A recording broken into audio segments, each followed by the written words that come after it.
I'm pleased to welcome you here. My name is George Handley. I'm the Associate Dean of the College of Humanities and also the co-organizer of this Symposium on the Future of Environmental Humanities. So many of our guests here that are participating in the symposium are new to the BYU campus, and we give you a warm welcome.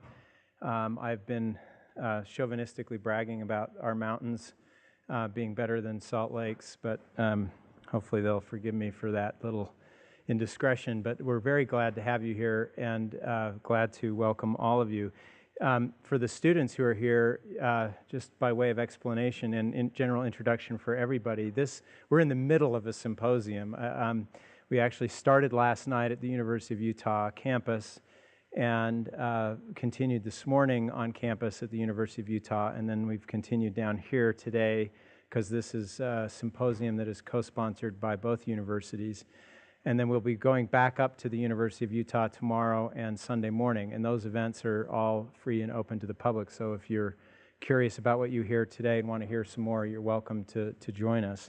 But that sort of explains why we're sort of in midstream for our symposium. I want to give you a little bit of background on this symposium, but first I want to just point out that yesterday, as we began the symposium, I think are all aware that the Pope spoke to the Congress yesterday.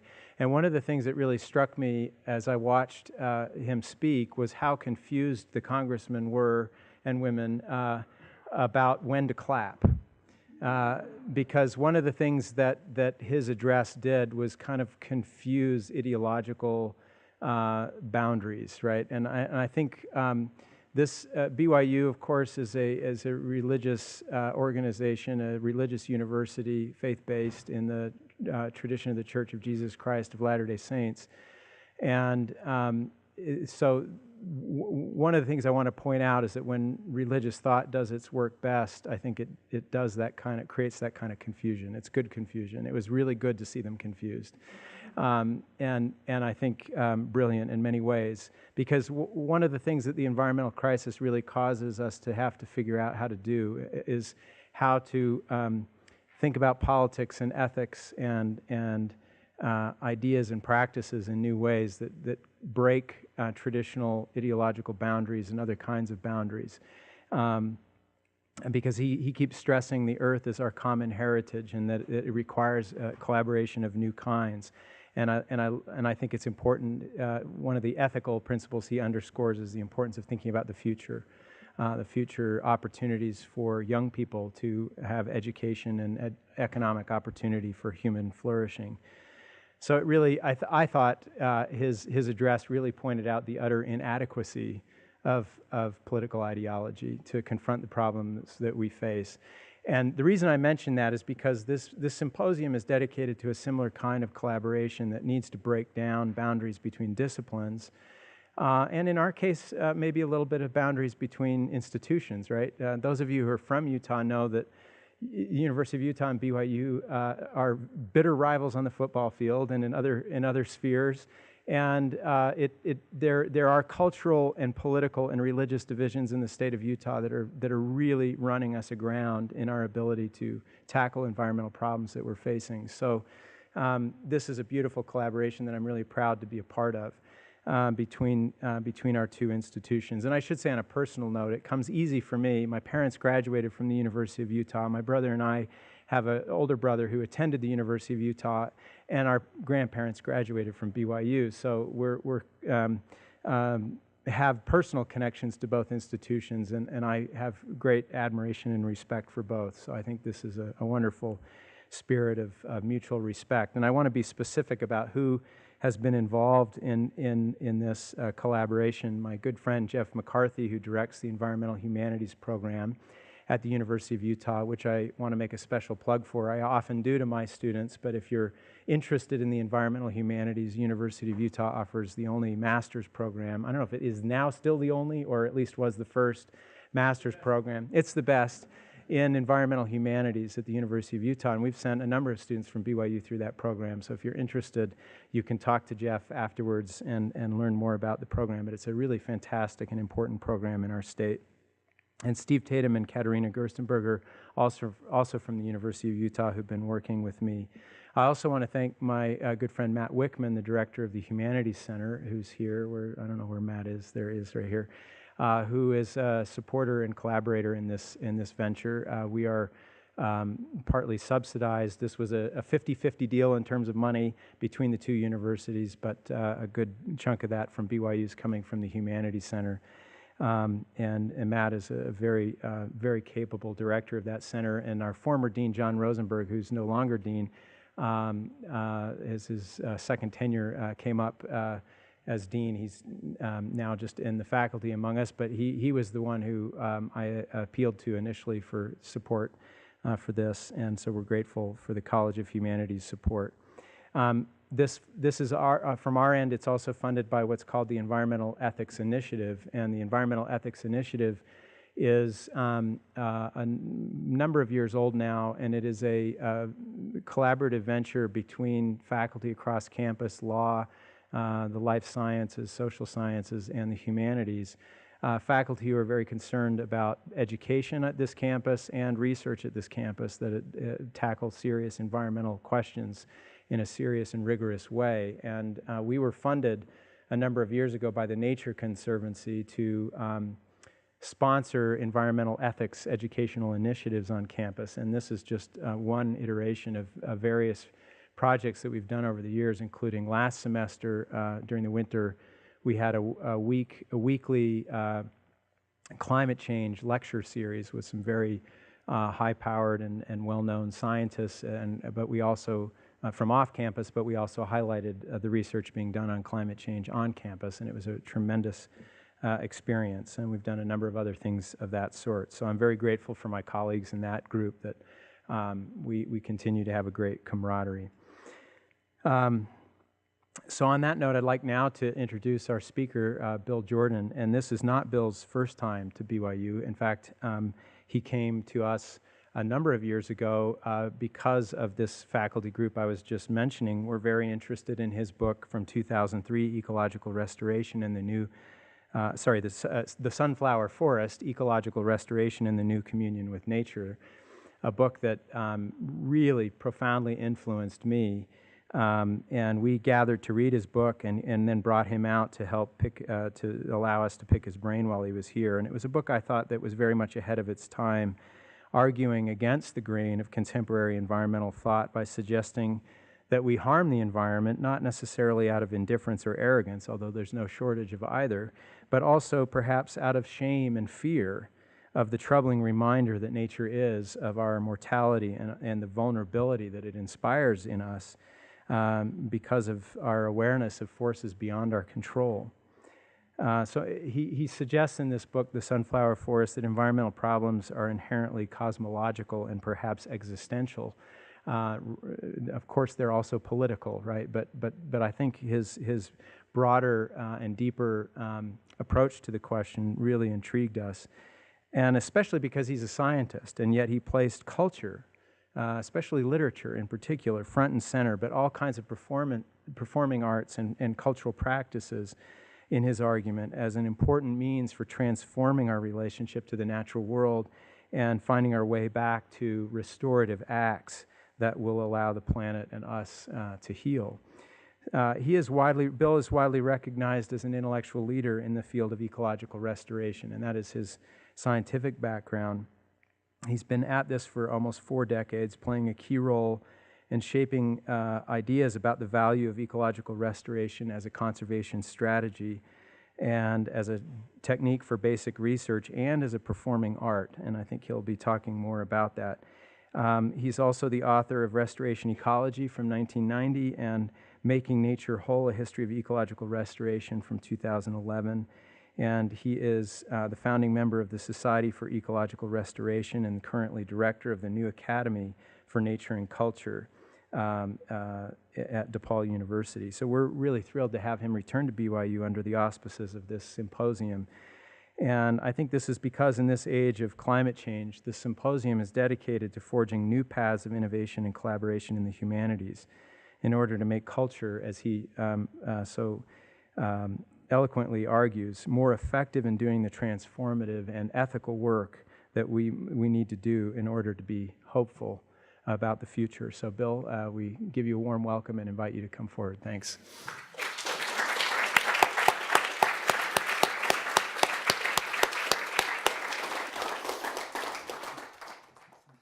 Yeah. Well, hello, it's glad to be here. I'm glad to be here. Glad to be back, for that matter, as you said. I certainly appreciate the warm introduction. And I very much appreciated the fantastic conversation I find myself in here. In fact, I got off the plane in Salt Lake City, walked out to get on the train, the light rail, and a woman came up and helped me buy a ticket, and we wound up sitting together and talking and get this very interesting conversation. I should have been taking notes. Finally, at one point, she asked me if I was coming to the conference. And I was, of course. And so we got an early start on the conversation. That was Kat Albers, who spoke this morning. So I thought, this is not a large conference in terms of people, and it's kind of remarkable. I've had everyone I've run into, I've started taking notes, which for me is a great compliment. So I'm taking this very seriously and finding it extremely rich experience. I kind of feel, I was going to say, I came into this very much through the back door. I mean, there wasn't even a door.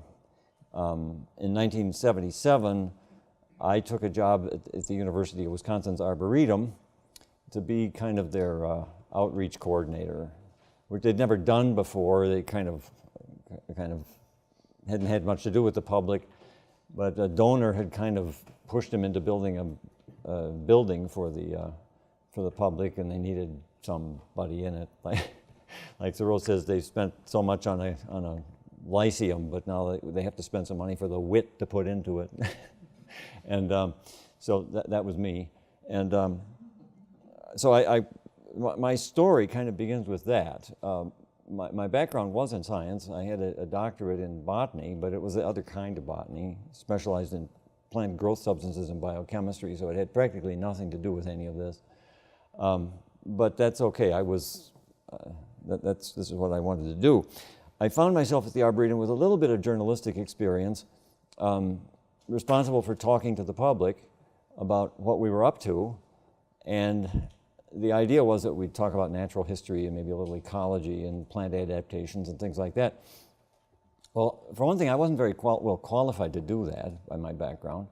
And for another thing, it seemed to me, just kind of as a sort of journalist, that we ought to come up with our own lead, you know. What story could we tell better than anyone else? And as soon as you asked that question, at the University of Wisconsin Arboretum, the answer was really obvious. Because 40 years earlier, a handful of people who had created the Arboretum, which included Aldo Leopold, by the way, had come up with the idea of restoring what Leopold called the Wisconsin our ancestors found here, you know, during the decades before the Civil War. Restoring a piece of land, some hundreds of acres, eventually 1,200 acres, to create a collection of the pre-contact plant and animal communities. Emphasis on the plants, because they're easier to deal with. He said, this is something that will take us 50 years to achieve this thing, and so forth. And that was, 40 years earlier. And quite a bit of progress had been made in the early years, and we had several hundred acres of restored communities, which I started calling the world's oldest and largest collection of restored ecological communities. But in the late 70s, that was kind of like saying, I just invented the world's largest computer or something. It wasn't a selling point, because the restored kind of meant second rate, not real, fake. In fact, it had been called faking nature. But as a gardener and the son of a forester and an English teacher, by the way, which is not irrelevant, I just thought we should talk about it. It was our story, and we should talk about it. So I spent my time thinking and talking about it, asking what good is this?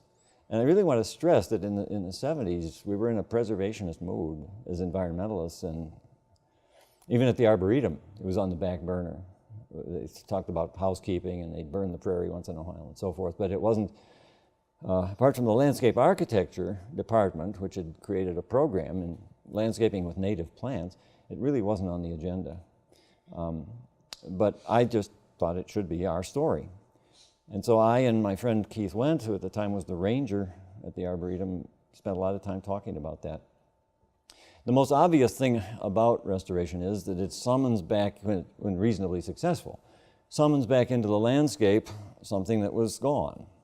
In our case, the premier example were the tall grass prairies that had turned out to be fairly good subjects for restoration relative to some other types of communities. And by the 10 years into the project, the Arboretum had underway about 100 acres of prairie, which I took to describing as the world's oldest and largest,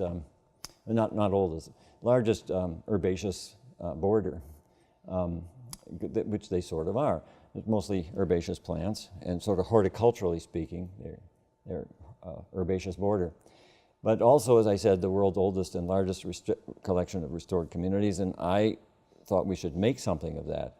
And it did bring back into the city limits of the city of Madison a piece of what Leopold had envisioned as a piece of Wisconsin as it looked when our ancestors first arrived here in the about early 1800s. And I thought that was a big deal. It brought back a lot of biodiversity. Tallgrass prairies, among the most botanically diverse, floristically diverse plant communities on the continent. Hundreds of species of vascular flowering plants. And, you know, that's not a bad thing. And most of them, none were extinct for various reasons. They persisted along railroad rights-of-way and so forth. But they were rare in the landscape to the point where most people would not recognize them. The big blue stem grass, the big obvious prairie plants, the various compass plants and so forth were simply not familiar plants in the landscape. You see goldenrods, but most of the prairie plants, 300 or 400 species, were just lost to popular memory. And that struck me as kind of a big deal. That's good enough to talk about, right? At the same time, Keith and I came up with the idea that, well, these prairies were defective. Our plant communities were defective. There were missing species, no bison. There were species that didn't belong there, like Kentucky bluegrass, which were kind of an exotic plant that you might say infested our prairies, and really we hadn't figured out how to get rid of it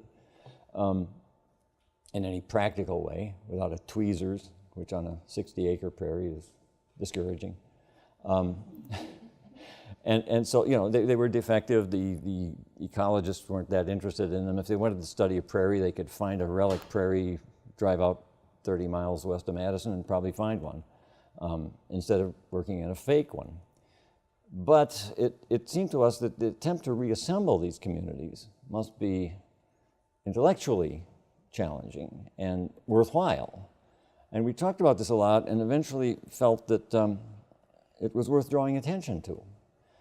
For one thing, it increased the value of the Arboretum, which kept calling itself a laboratory and classroom. These could be, the idea was to create these things and then you could study them, but of course if you think about it, that doesn't make much sense.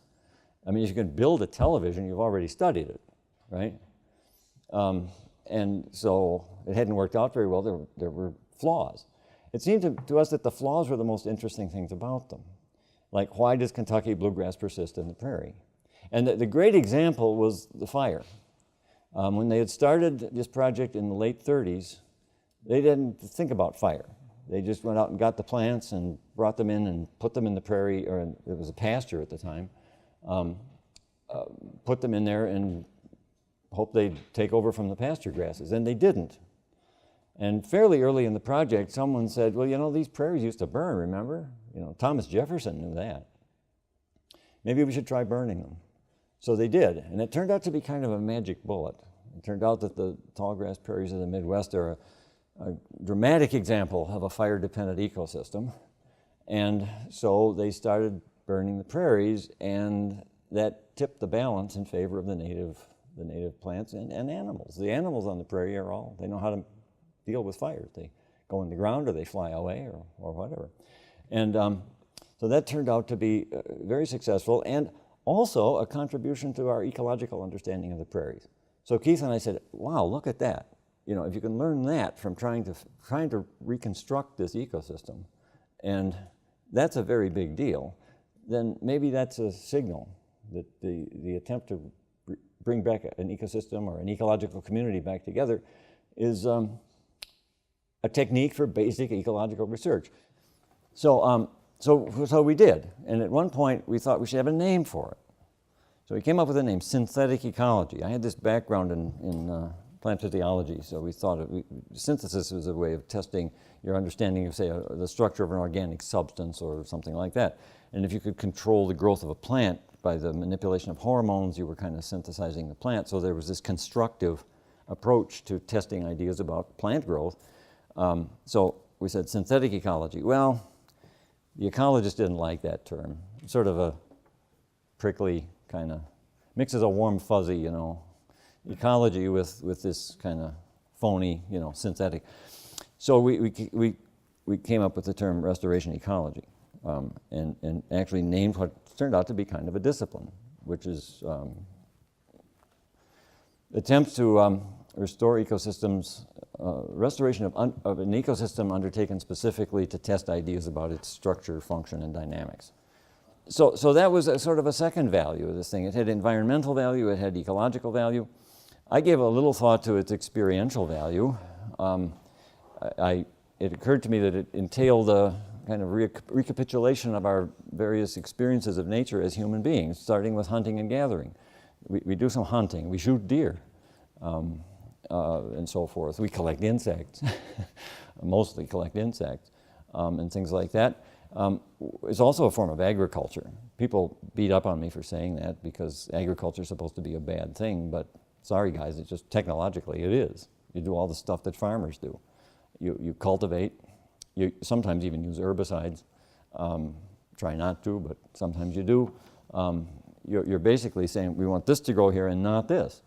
Although it's agriculture in reverse, because you go into the cornfield and try to get rid of the corn and replace it with the prairie, okay? So it's agriculture in reverse, if that makes you feel better about it. As Mike Pollan points out, agriculture is kind of a bad odor with environmentalists in some ways, and so, you have to come to terms with that. But then performance, I thought, well, it's also kind of reenactment, so these fires are a dramatic reenactment of something that actually shaped these prairies in pre-contact times, and that was the burning of these prairies. Fires often started by lightning, but systematically started by human beings who were actually maintaining the habitat that they lived in, the ecosystem on which they depended, that is to say, the prairies.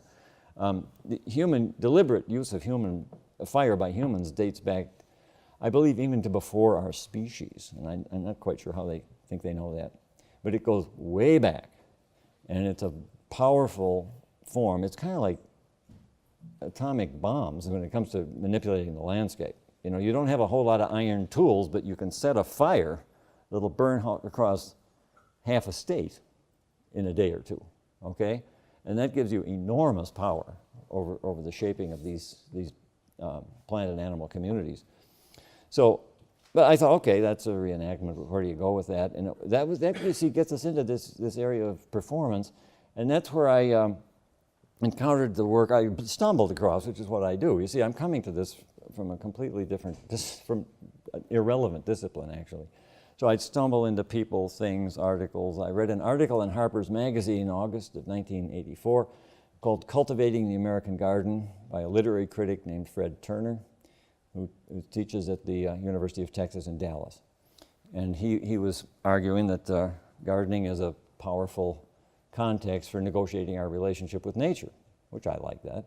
But I knew some people wouldn't because of this agriculture thing, And so I wrote him or called him up. This is before email, or was it? It was before email from me. And I I said, Fred, they'll start, my colleagues are going to be beating up on you for this garden thing. So when they do, you should know what we're doing up here in Madison. And other people were doing it too by that time. We're doing this gardening in reverse thing, and it's in behalf of nature as given, so to speak. It's a gesture of respect for the nature that was already there before, quote, we got there, however you define we. Well, he was interested in that. In fact, he came up and he wrote a follow-up piece for Harper's called Field Guide to the Synthetic Landscape. Synthetic, even. Kind of provocateur. And Fred and I have had a relationship ever since. That's 30 years now. And I've drawn from his work, and that's what I'm really here to talk about, is what became of my thinking about restoration when I fell into the hands of Fred Turner, basically. Fred, a few years later, articulated what I call a theory of values. And some of you are probably familiar with this, but the basic idea is that value begins with difference and otherness.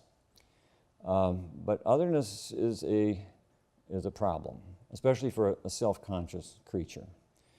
Otherness beginning with the body itself, as people like Morton are onto, and more recently a little book by a fellow named Dylan Trigg, reflections on kind of the horror of the body, the self being scandalized by, well, as Yeats puts it, consume my heart away, sick with desire, and fastened to a dying animal. Okay, that kind of stuff. It knows not what it is. So that's what Fred's talking about. And he says that the sort of fundamental response to that is that the self, scandalized by its limitations, as being fastened to a dying animal and so forth, is the experience of shame, or what I call existential shame. But that's not bad, because we've got ways of dealing with that productively and metabolizing it into beauty, which for Fred is the value of values. Values say community, meaning, the sacred, beauty, through the technologies of the imagination, by which he means crucially ritual, but also what his parents, the anthropologists Victor and Edith Turner, called the daughters of ritual, which are the fine arts. Story, myth, poetry, dance, music, and so forth.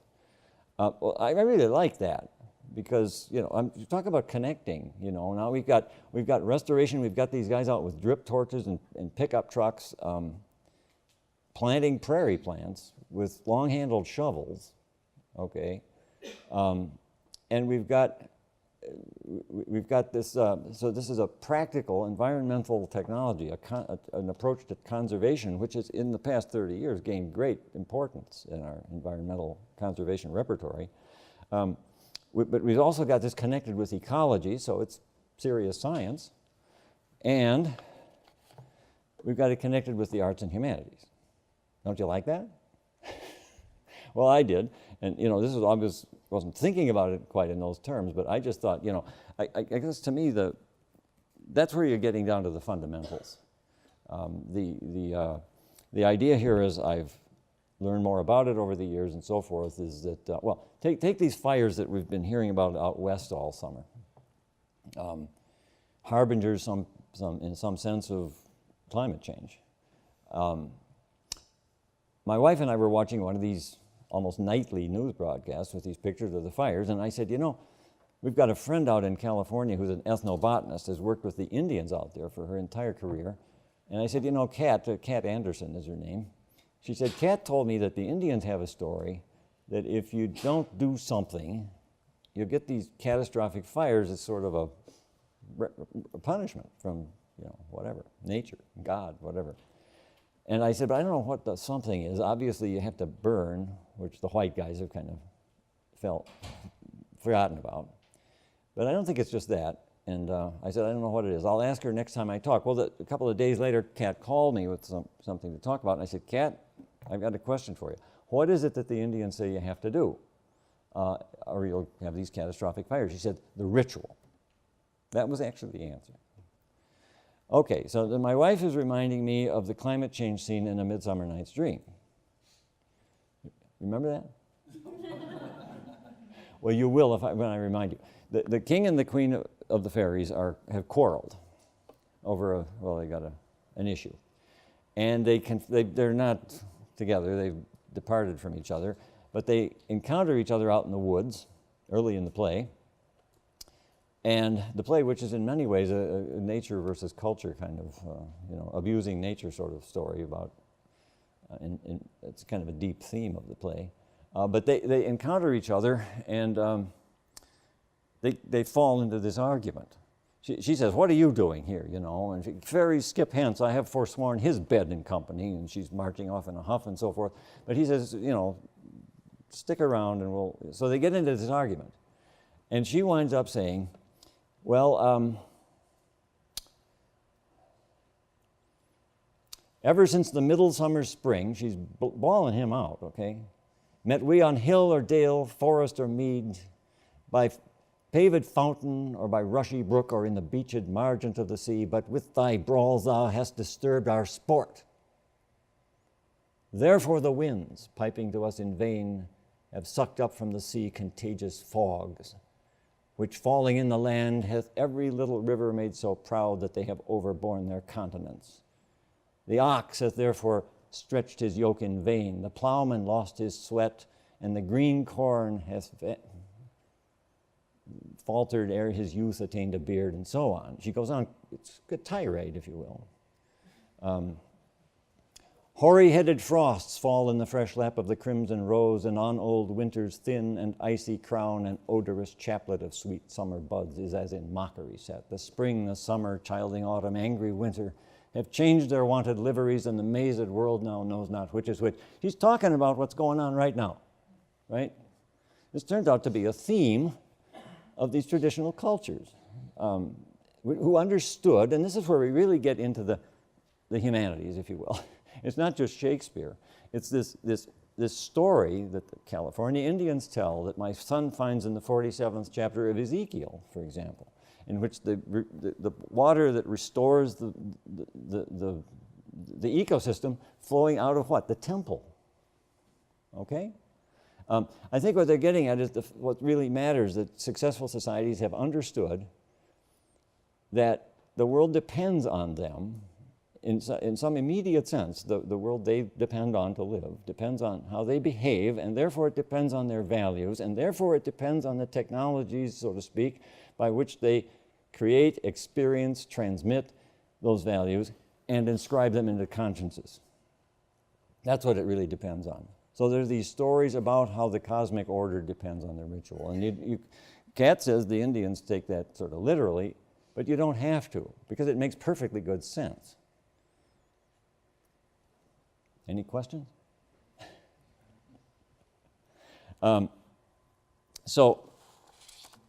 So as I say, I got taken up with this stuff. You see, I hadn't thought about the performance stuff much at all, because I come from this culture that doesn't think about that. It's the last thing I thought of, and it's the last thing that a typical American white guy, sort of middle American guy, thinks about or takes seriously. But the Turners and other reading kind of got me interested, and that's where I'm coming from. Now, if you look at our environmentalism from this perspective, it begins to look desperately sentimental, because it doesn't take up the dark side of things. What's missing here is Melville's white whale. And at this point, I was going to have Herman walk in with a harpoon and sit down in the front row, okay? But try to find a harpoon in Utah.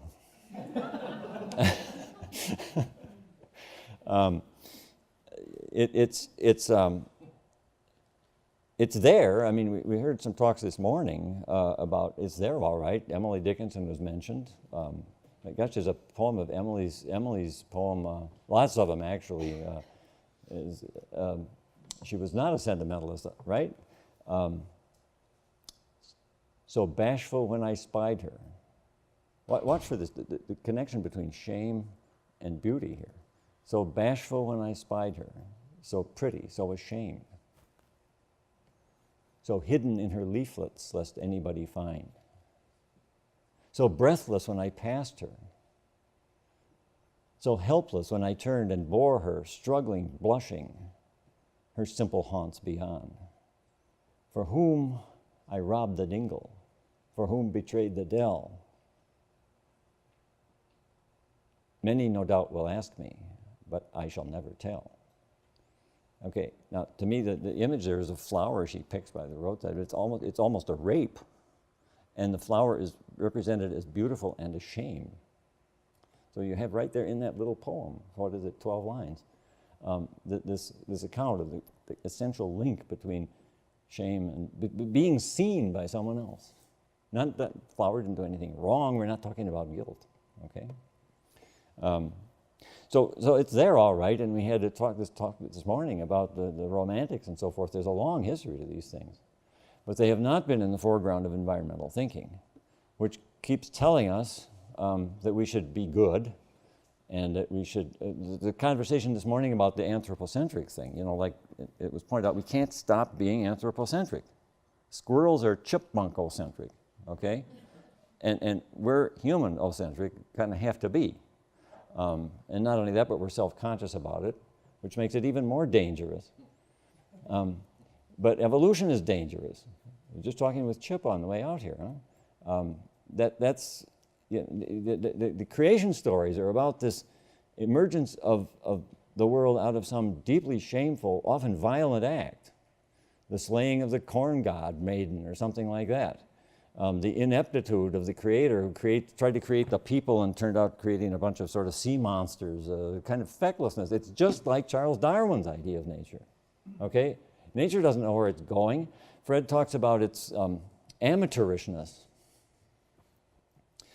And we can't stop being human, and therefore we can't really stop being anthropocentric. So there's this tension, but it's the tension out of which we can spin beauty and meaning if we know how to do it.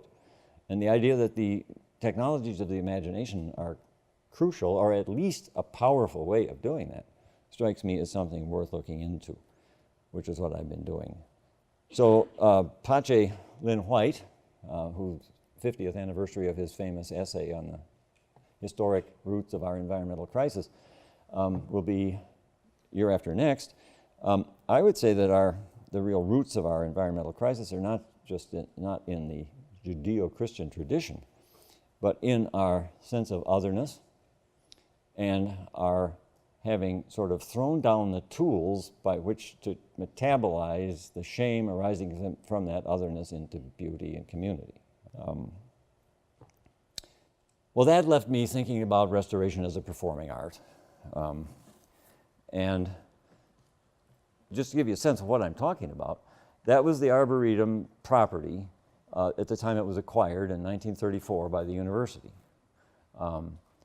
If you can see the Capitol over there on the right on the horizon. So it's right near the downtown of Madison, capital of Wisconsin. That's, you know, a big field or an oak standing out in a kind of ruined pasture, actually. And that's where they restored what came to be called Curtis Prairie. That's how they did it. Long-handled shovels, CCC guys in the late 30s. This is how it looks today. And now it's become a kind of an outdoor form of outdoor activity, like bird watching or something. Woman is, okay, the hunter-gatherer, okay, this is the gatherer. Collecting seed for the restoration work. Cleaning the seed, moving toward agriculture, if you will. Hands designed for that by the Paleolithic prescription. Horticulture. Weeding stuff. I told you it was agriculture. Horticulture. Both. Science. A couple of ecology students out doing a research project on the prairie.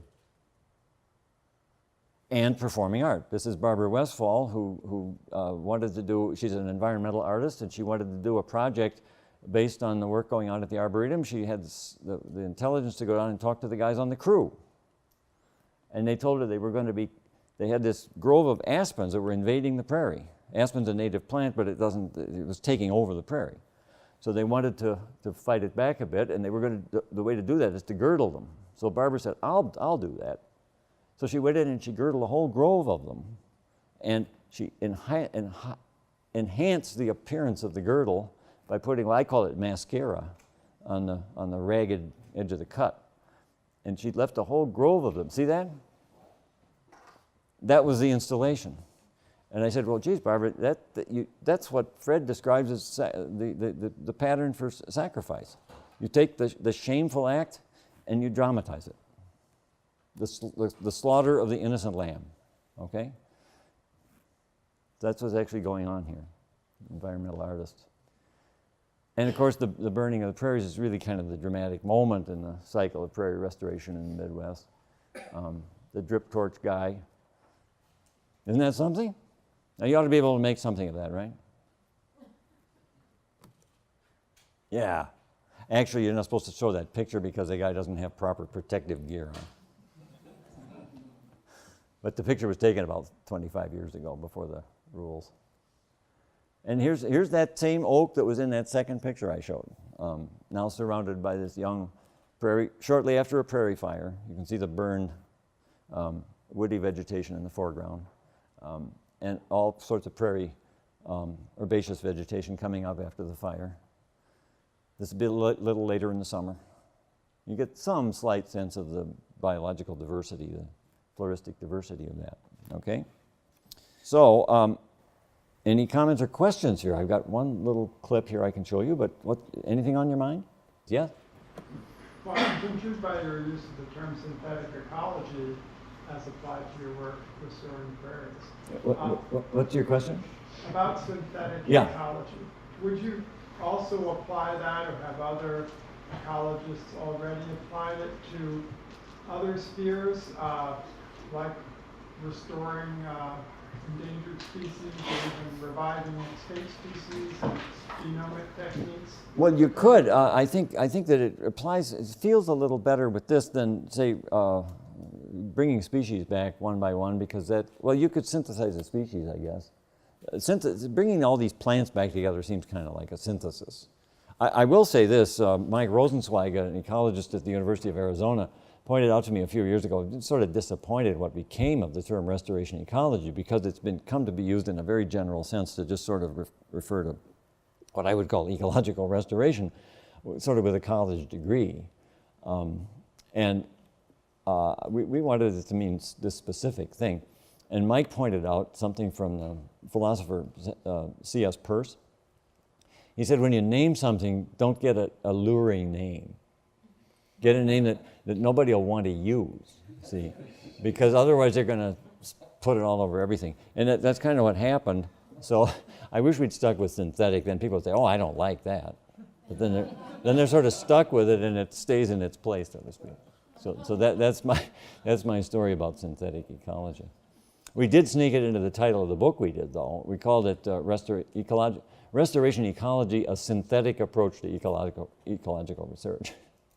Yeah. A lot of questions. So, are there some examples of contemporary ritual you can point towards? Well, I got one here for you. If I can make this thing work now. My name is Brad Woodson. I'm a restoration ecologist with the McHenry County Conservation District. And tonight we're doing a night burn at Glacial Park in Ringwood, Illinois. And we're going to burn about 20 acres and do a ring perimeter technique, start on the downwind side, and slowly bring the burn upwind, and we'll have a head fire. And I guess one of the difficulties we're dealing with is we're burning down a slope, and typically the fire burns much better up a slope. So, but we have a nice wind, so it should be a decent burn for us tonight. We thought it'd be a neat night program to see the fire silhouetted against the background, the black sky. And we did one last year, and it worked out pretty good. We had a nice turnout, and we thought we'd do it again. And the public who comes to it, we want to show them how to do a burn, but also show them how neat some of the burns can be also. We actually, the district, we've been burning for about the last 30 years, and it's a common principle or common practice in ecological restoration. And what it does is we're actually trying to control brush that's growing into prairies, and it also, the seeds and plants are adapted to that, so they germinate and they grow much better than native plants. So it's a management tool we use to manage prairies and woodlands. Yeah, typically we'd love to burn some of our areas every 2 to 3 years, but the district's at about 23,000 acres now, so A lot of times we're only getting into areas every 3 to 4 years, and that's just enough burn rotation to keep some of the brush under control. I'm glad we had a good turnout, and we see a lot more burning going on throughout the county, more and more. And yeah, hopefully people are managing their prairies and their habitat, so it's a good thing. The point I want to make here is that the reason for burning at night is it makes this spectacular event even more spectacular, and it draws an audience, okay? And it's a step toward making this into a spectacle, which is getting closer to something like a ritual, okay? We could do that. It's neat. I think that's telling you an awful lot right there. And like I said, well, my wife and I went to see one of these things. You had to make a reservation because there wasn't, they have to be careful how many people are there. They have to be in a certain place. They can't be where the fire is and so forth. So it has to be kind of carefully arranged. And they started, you'd had to call ahead months. We were going to have my wife's sister come up from Wausau, and they couldn't get a seat. So that's a good thing for the environment when people are, we're not going to take our vacation in April because we want to go to the prairie burn. And I think we can do something with that. I'm serious, I think we can. There are other examples too that's suggestive, and by the way, one of the encouraging things about this set of ideas I'm talking about is that they are practical. Environmentalism has articulated itself very often in terms of ethics, which means lectures on what you should value or how you should behave, which arguably doesn't do a whole lot of good. This is practical. I've got a colleague at the University of California at Chico who has taken some of these ideas in my book and put them into practice in his class on restoration. They have field work. They go out to the site, and they do the work in slightly ritualized ways. And Mark Stamen is his name. He's very thoughtful about this and has informed himself about the theory of performance and so forth, and has really made kind of informal experiments out of this. And his comment to me is, Bill, what I'm concerned about, this reminds me of the conversation this morning. How do you bring about changes in behavior? He said, that's what interests me, is changing behavior, and here's what I found. This works. He said, you get willing participants in a class, they come out to your site, and you say, this is how we do it. And you give them a protocol for handling tools and so forth, which interestingly includes elements that are conspicuously impractical, which is part of the process of ritualization that Fred Turner calls commutation. Because you want this gesture there that says this isn't just about getting the job done. It's not just effective, it's expressive, okay? It's not just work, it's liturgy, which is public work is the Greek root for it. And that's effective. Now, as I say, Mark hasn't pretended to make this into a research project, but it should be. And it is testable. These ideas are testable. And so we've hatched up the idea of what we call a values laboratory, which we propose to undertake the field testing of these ideas in the context of ongoing land management projects. So if anybody's interested in here, I'd like to hear from you, because we're looking for collaborators to work on that project with us. I'll give you a simple example. A colleague at DePaul told me a few years ago, Judy Bramble, about an experience she had with her restoration class up on the North Shore in Chicago. Restoration in the Chicago area usually means just cutting out buckthorn from the understory of a degraded oak forest. I mean, it doesn't mean just that, but that's how you spend a lot of your time. So they were in there clearing a half an acre or something for an afternoon. There was one big old buckthorn in there that was too big to take down with the hand tools they were using. Buckthorn is generally a small tree, and you're usually getting it when it's fairly young or crowded and not very big. So they couldn't cut down this big tree, so they sent it away for a chainsaw. And by the time the chainsaw showed up in a pickup truck, they had kind of gotten affectionate toward this tree. And they didn't want to cut it down. And Judy said, well, that's the whole point. It's going to shed seeds and so forth. The idea is to get it out of here. They didn't want to cut it down, and they didn't cut it down. And she was a good enough teacher, so to speak, to let that go. And I said, Judy, this is it's a good story. And it's especially impressive to me because it seems to be that what those students had done inadvertently is gotten themselves in the situation that Fred Turner describes as sort of how you construct sacrifice. And that is, you take the shameful act and focus attention on it, okay? So if you're just out there cutting buckthorn, and you get into this kind of warlike mentality, how many did you get, this kind of thing. And we cleared a half an acre this morning, and all this kind of indifference to the innocent victim, if you will, because these buckthorns are lovely trees, they could be in Japanese art. They're just lovely trees. And then all of a sudden there's one standing there isolated, all by itself, and you think, gee, that's one of God's creatures and so forth. And you don't want to cut it down. And that's where you have an opportunity to, as Fred put it, declare your solidarity in crime with the rest of nature. And if you can't do that, I'm saying you're in big trouble. And we don't do that. Maybe that segues into a question I have. Thank you for your talk. I'm fascinated by the phrase existential shame, and I should know this and don't know it, but I'm curious if you could elaborate more on this idea of existential shame. What does it mean? Shame is sort of a flaw that we perceive rightly or wrongly in ourselves. What is the flaw that you're thinking of, and what are the implications of this for environmentalism today? Well, existential shame is my term, so there's no reason why you'd know it. And Fred doesn't even like it a whole lot because he thinks it makes it sound kind of special and esoteric or something. And what he's talking about is not esoteric. It's all over the place, and it's why we wear clothes and so forth. I use it because I'll tell you why I do it. I'm trying to find a way to talk about this in a way that isn't just hopelessly confusing, because I was just talking with Chip on the way out here. In our culture, shame and guilt are just conflated. And if you talk about shame, it's sort of like shame on you. Why did you were late for the party, or or you were irresponsible, or you stole money from the PDQ or something. Shame on you. And I was saying, I think that goes back to the creation story in Genesis, which is often understood as the result of a sin, original sin, and so forth.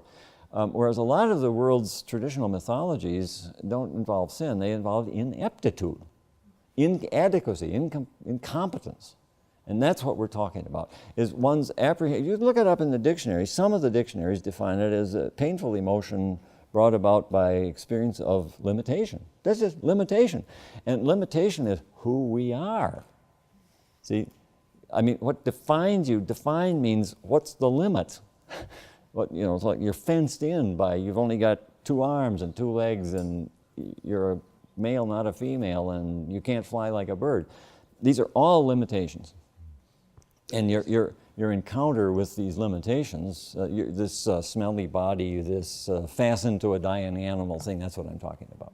And it comes with the human self-consciousness. In fact, the child psychologist Philippe Rochat at Emory has said that it's just interchangeable with self-consciousness. It's just another word for self-consciousness. So you're not positioning it as a helpful aspect for environmental action? I'm thinking it's the raw material out of which we can create value. Yeah.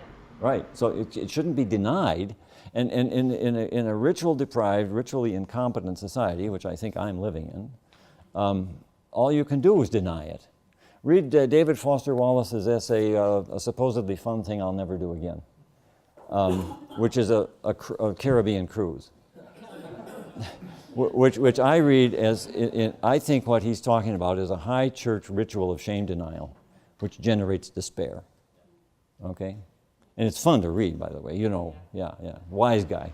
Excuse me. Just speaking to that, there's a great line in Emerson's Self-Reliance where he says, man is ashamed of the blade of grass with his long rows. Oh, he does? Yeah, and again, it's not, it's because there's something provoked by the sight of the self-sufficiency and the simplicity. It's independence of you. Yeah, it's independence of you, and it says that these roses do not think about past roses or better ones. So Which you do. Right, so that kind of comparison that does make you feel right is precisely woken up by the sight of this thing that doesn't feel Well, you mentioned Emerson. One of the things that I had the fortune of not only having an English teacher mother, but a wonderful English teacher in high school, a Dominican named Sister Cordelia. And she, later on, I got to be great friends, put me onto a little book. I wanted to mention it to you because you might all sort of say, oh, that's old stuff. But R.W.B. Lewis, The American Adam, that ring a bell? Is that still taken seriously? Good, because I've taken it quite seriously. And he talks about these intellectual traditions in 19th century America as America was becoming culturally, distinctively American. And he talks about the party of, well, there are three parties. The first one was kind of what was left over of Puritanism. But the interesting ones for us are what he called the party of hope and the party of irony. The party of hope was Emerson. He out-profiles some of these people and characterizes them as having kind of a upbeat take on things that downplayed the kind of ironies of history and the tragedy of things and so forth. That's why I'm particularly interested. There's a book called Emerson's Fall that I've been meaning to read, which I think deals specifically with this. But he says, then he takes up he says that they laid the foundations for the literature of alienation in the 20th century. In other words, that's where shame denial will get you. I'm putting this in my own language. As Foster Wallace says, it makes you want to jump overboard. The party of irony is Melville, Hawthorne, the white whale. That's why I say I wanted to get Herman in here with a harpoon. Because my feeling, and our environmental thinking and literature don't do much with the white whale, okay? Or even with Emily's how bashful when I spied her kind of thing. Sort of thing, and I think that's the big deal. In fact, Wallace says in a footnote to a footnote in this essay, he says that the great lie of the crews is that they can satisfy everything in you that only and always wants. Okay. That infantile part of yourself. You know it, yeah, exactly.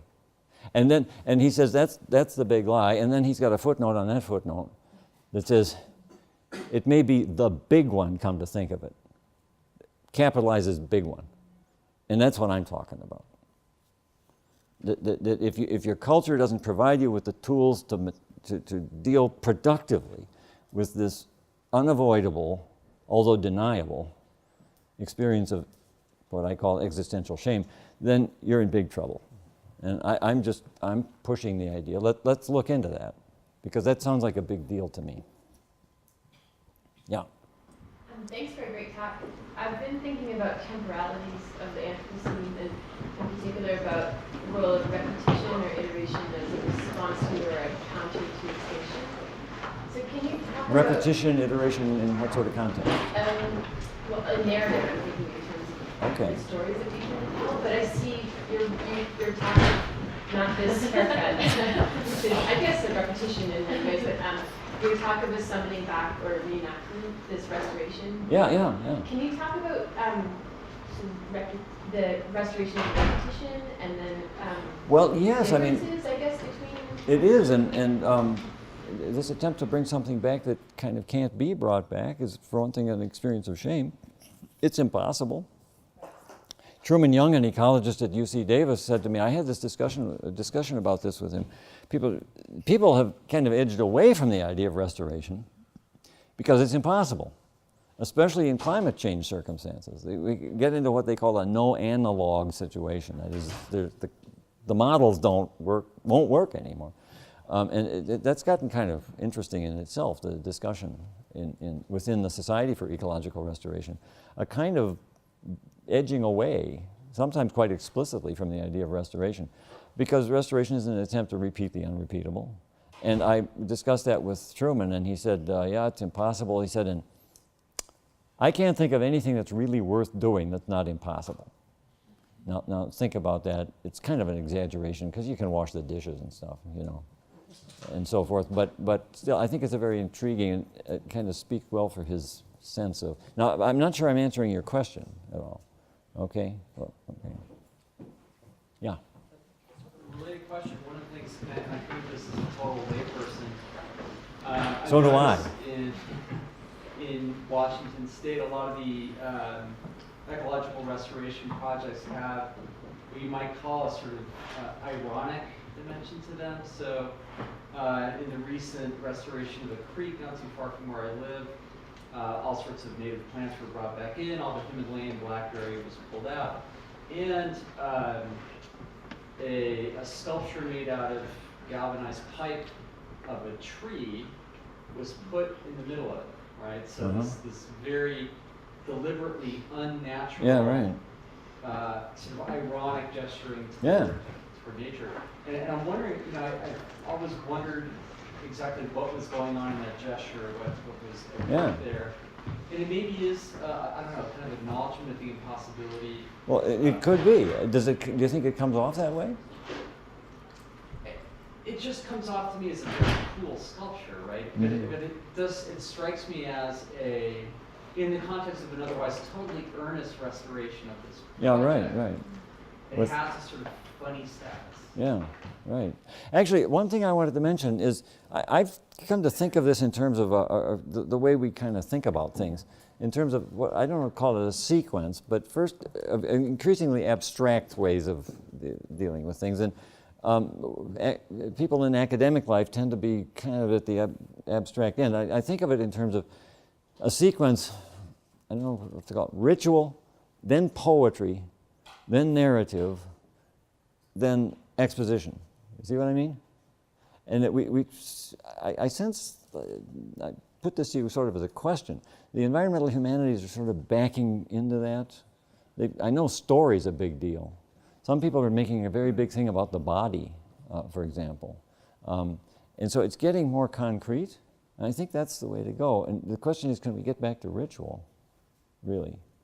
Poetry, we're into poetry, okay? It's, the poetry is more concrete than prose, and yeah? Well, I started to have these little conversations. Yeah, right. These words that you are throwing out are just, they're just all over in queer theory. Yeah, and I'm trying to jump into, and trying to, as we talk here. Well, we got to hear about queer theory for sure. About this idea of the performance of shame. I mean, that is the whole core of a lot of discourse within that. Within queer theory. Exactly. So this performance of what has been so shameful is really the liberating factor for this whole group of people now, both socially, but then also in terms of ecology. And so there's a type of confession that has to go on there. You have to confront that, and you have to confess, and sort of expose the shame that you've lived with. And then there's this sort of rebuilding after the pieces have sort of come off. Well, so I'm wondering, is there a kind of an ecological confession that we have to go through, like personally, to say, I've got to put this bottle of water down because this cat is going to end up in an albatross on Midway Island? I mean, do you have to say, I have been a murderer, is there a confession that goes on with all of this? I think I really want to think about that once I've heard more about what this whole queer theory is about. I mentioned that to my wife last night after you and I had talked, and she said, "What's that?" And I said, "I don't know exactly." Took a quick look at my notes. I mean, I come to this as just I pick up what I find lying around, so to speak, and like you.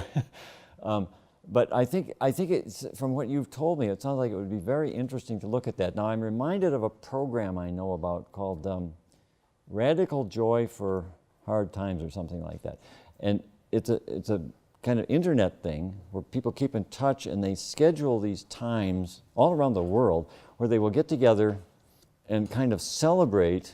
They find places that have been messed up, like a strip mine site or something. And they go there and they kind of celebrate in a way that I can't account for very well, this kind of tragic, catastrophe thing, and sort of anticipate its possibilities and what you could do with it, and sort of defy the pessimism. Yeah. Okay, so that sounds kind of like what you're talking about, more than this thing where Thoreau in the I think it's the penultimate chapter of Walden. Spring, I think it's called the chapter Spring. It's a long chapter. And he talks about you'll remember this, the railroad embankment in the spring when the snow begins to thaw, and it causes erosion on the bank, and the eroding material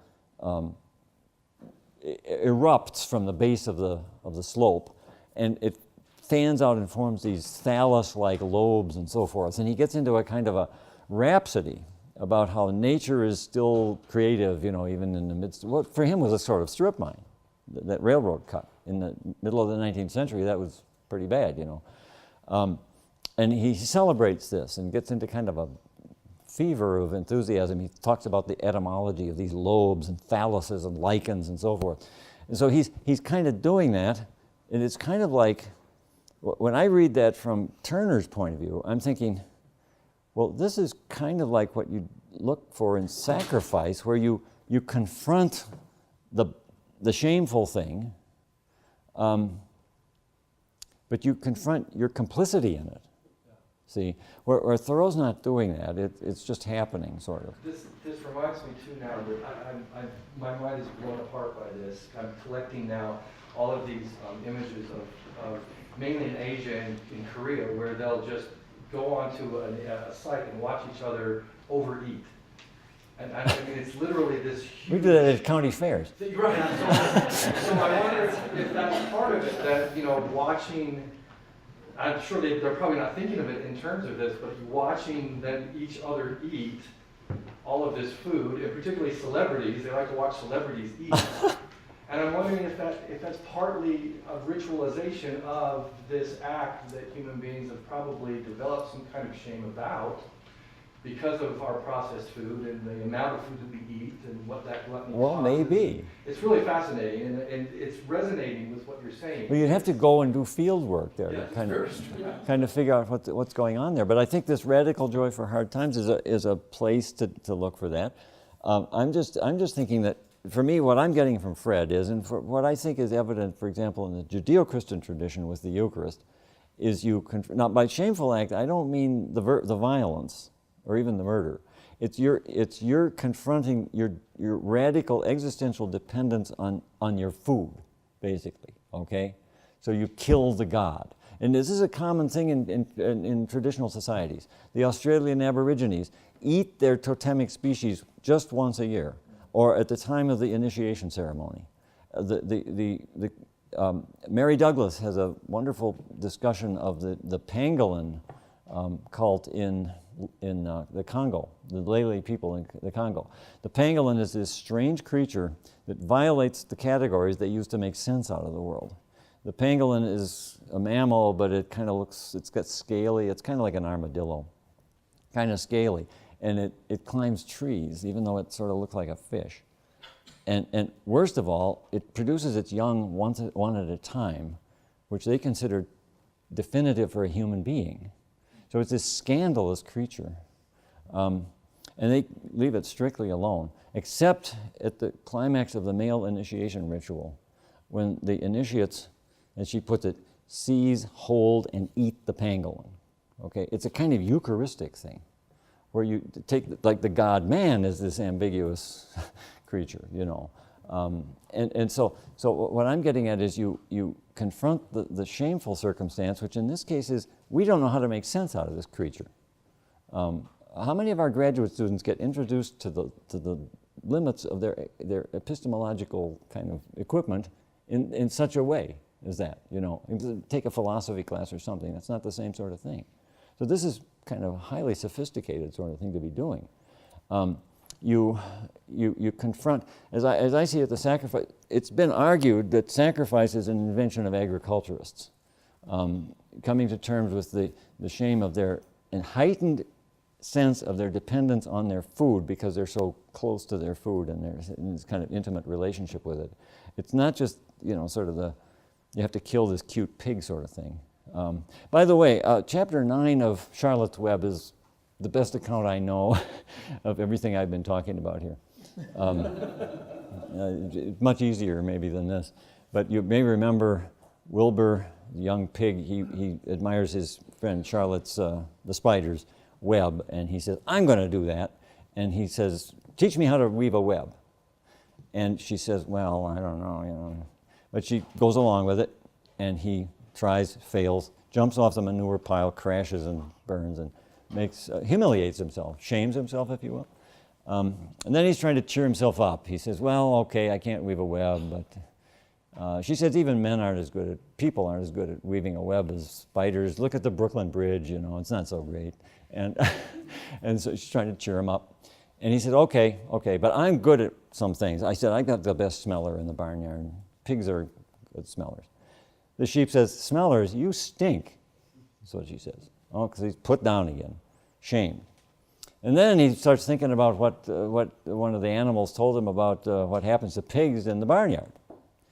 And he gets to be brooding on his death. This is a pig a young, a child's story going through this experience of encountering all these occasions for shame, your limitations. And he gets in a big snit about it. He's pestering Charlotte, and she said, Charlotte, take a nap. You're driving me crazy. She said, I'll take care of it.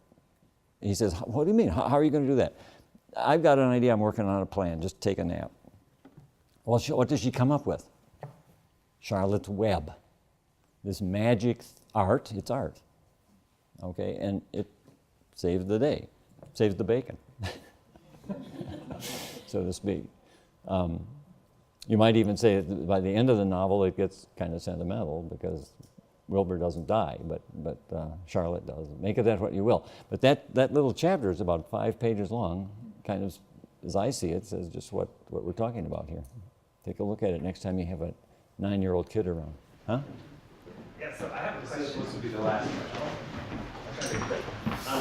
So I have a question kind of about irony and shame and things we depend on. And I don't mean this to be at all confrontational or anything, because I think I aspire to be a gentleman farmer myself. But this ecological restoration sounds a lot like farmers. Like right? what? Gentlemen farmers. Rich people that have a lot of free time and can play around at being farmers. Well, that happens a lot. That happens. And in some sense, we all of a sudden find ourselves with a lot of free time, and we have the free time to restore environments. But we have that free time because of the very system that makes those environments in need of being restored, right? Well, and there's a sort of irony there, and there's this sort of shame, or I don't know. I see these themes coming back that that we depend on the very stuff we need to do the things we think are beautiful and helpful and noble and all the rest. Colleagues have brought that up before. In fact, we've discussed it, debated it back and forth a bit. Quick, since we don't have very much time here, but I could discuss this with you later. I've drawn on the work of an ecologist, Dan Jansen, who's worked in Costa Rica, I think, for his entire career. And he makes a case that this is not just something that rich people do at all, and not just restoration, but sort of sensible land management. In fact, he's worked with people down in Costa Rica, peasant farmers, subsistence farmers, and so forth.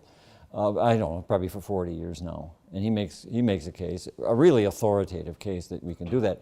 But there's much more to be said about that. So let's talk, okay? I very much like to. It's an important topic. Let's work it out a little bit. We'll take some notes.